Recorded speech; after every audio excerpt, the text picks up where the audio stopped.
Құрметті съезд делегаттары, қадірлі қауым. Өздеріңізбен Нұр Отан партиясының кезектен тыс 20-шы съезінде кездесіп отырғаныма қуаныштымын. Келесі жылы ел тәуелсіздігіне 30 жыл толады. Сол тарихи уақиға қарсаңында өтіп отырған бүгінгі жиынымыздың маңызы өте зор. 2 күн бұрын партия саяси кеңесінің, ал кеше саяси кеңес бюросының отырысы өтті. 10 және 17 қараша аралығында аудандық, қалалық, облыстық конференцияларда барлық деңгейдегі мәслихаттар сайлауына партиялық тізімдер бекітіліп, тиісті бағдарламалар қабылданды. Бүгінгі съезд жұмысына қатысу үшін 400 делегат сайланды. Жиынға орталық және жергілікті мемлекет органдарының басшылары, парламенттің депутаттары, үкімет емес ұйымдар мен қоғамдық бірлестіктердің өкілдері, журналистер бейне конференция арқылы қосылып отыр. Нұр Отан партиясының кезектен тыс 20-шы съезі ашық деп жариялаймын. Құрметті отандастар, құрметті Нұр Отан партиясының мүшелері, Нұр Отан партиясы еліміздегі басты саяси күшке айналып отырғанын көріп отырмыз. Осы жылдардың ішінде партия ішкі тұрақтылықтың тірегі болып, халықтың әл-ауқатын артуы жолында аянбай жұмыс істеді. Мұның бәрі партияның ел болашағына сенімі берік, азаматтарды біріктірудің арқасында ғана мүмкін болды. Аз ғана уақыттың ішінде мемлекет құрып, шекарамызды бекіттік, жаңа астанамыздың іргесін қаладық. Тұрақтылық пен татулықты ту етіп бірге болдық. Тағдырдың жазуымен әлемнің әр түкпірінде тарыдай шашылып кеткен 1 миллионнан астам қандасымызды елге қайтардық. Ол тоқтаған жоқ. Әлі де жүріп жатыр, келеміз деген азаматтардың барлығына Қазақстан құшақ жайып қарсы алады, мүмкіншілігінше көмектеседі. Біз ұзақ және қиын жолды жүріп өттік. Біртұтас қазақстандық ұлттың қалыптасуы осы сапарымыздың үлкен жетістігі болып салынады. Уважаемые соотечественники, дорогие однопартийцы, за 30 лет, которые мы будем отмечать в следующем году, страна наша достигла значительных социально-экономических успехов. В первую очередь, за счет проведения радикальных реформ мы провели общую модернизацию нашей страны.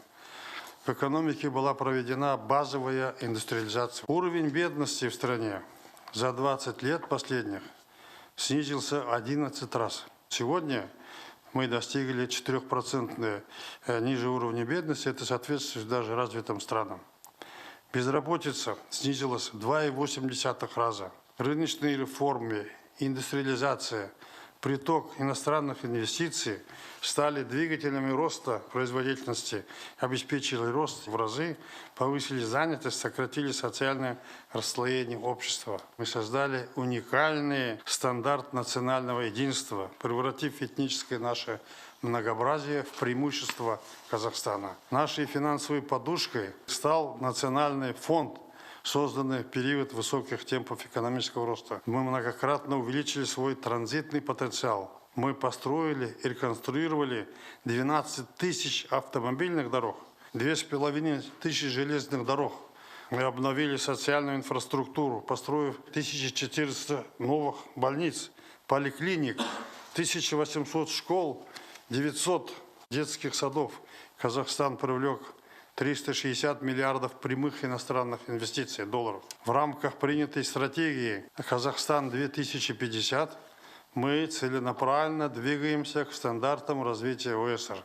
Практика показывает, что в условиях нарастания новых вызовов, угроз, сохранения темпов развития экономики должна пропорциональная мера увеличивать ответственность государства и его органов управления. Наш президент в своем докладе отметил этот вопрос. Поэтому роль государства сейчас возрастает, мы это должны видеть. Нұр Отан 20 жыл көш бастап келеді. Біз жұртшылықтың мұң-мұқтажын түсініп мәселесін шештік. Көшбасшылықтың сыры да осында жатыр. Біз нақты істер партиясы екенін дәлелдедік. Пандемия кезінде менің бастамаммен құрылған біргеміз қоры 33 миллиард теңге қаржы бөліп, 2 миллионнан астам адамға көмек көрсетті. Партия үшін қарапайым халықтың мүддесі ең бірінші орында тұрады. Біз әр облыстың, қаланың, ауданның мәселелерін шешетін 216 өңірлік жаңа сайлауалды бағдарлама қабылдадық.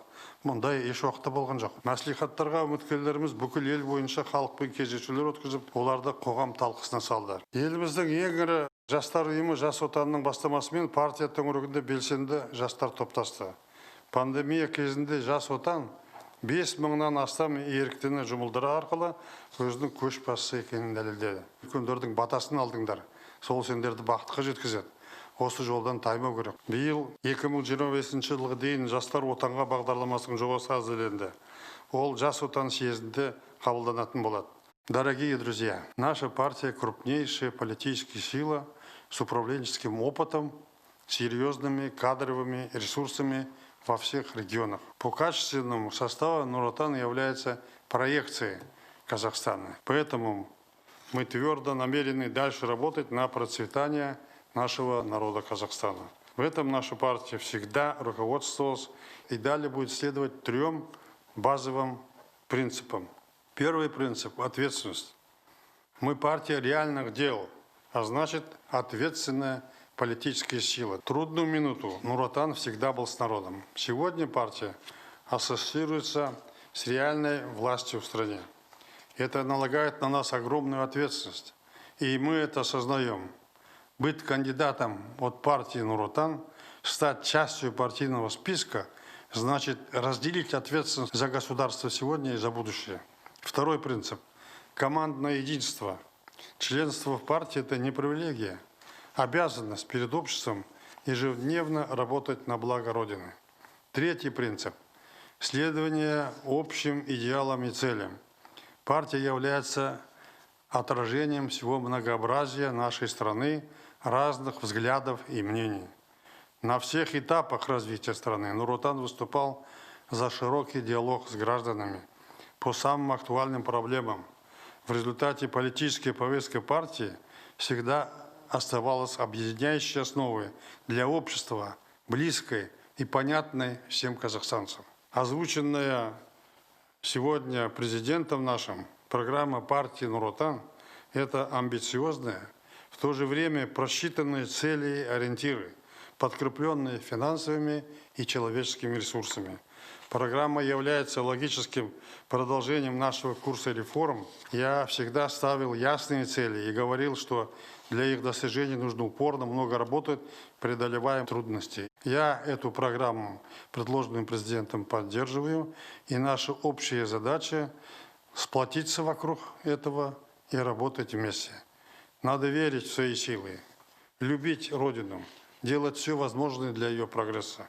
Сегодня Нур Отан может гордиться историей своего успеха. Программу партии надо исполнить. Она позволит обеспечить дальнейшую модернизацию нашей страны, повысить качество жизни всех казахстанцев. Для успешного проведения электоральной кампании нужно организовать слаженную работу республиканского и региональных штабов. Кандидатам, активистам, доверенным лицам следует посетить все регионы, дойти до каждого избирателя. На простом, доступном языке следует рассказать, что предлагает партия, почему только она может обеспечить дальнейшее развитие.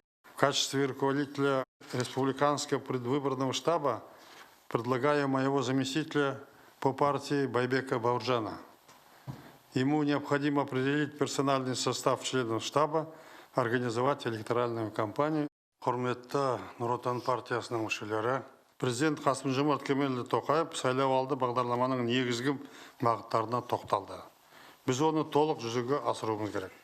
Бағдарламаны орындау арқылы қиындықтарды еңсеріп қана қоймай, еліміздің табысты дамуын қамтамасыз етуге жол ашуымыз керек. Келер жылы ұлан байтақ даламызда тәуелсіз мемлекет құрғанымызға 30 жыл толады. Біреулер мүмкін аспаннан түсе қалды деп ойлайтын шығар, бірақ біздің буын қалай келгенін жақсы біледі.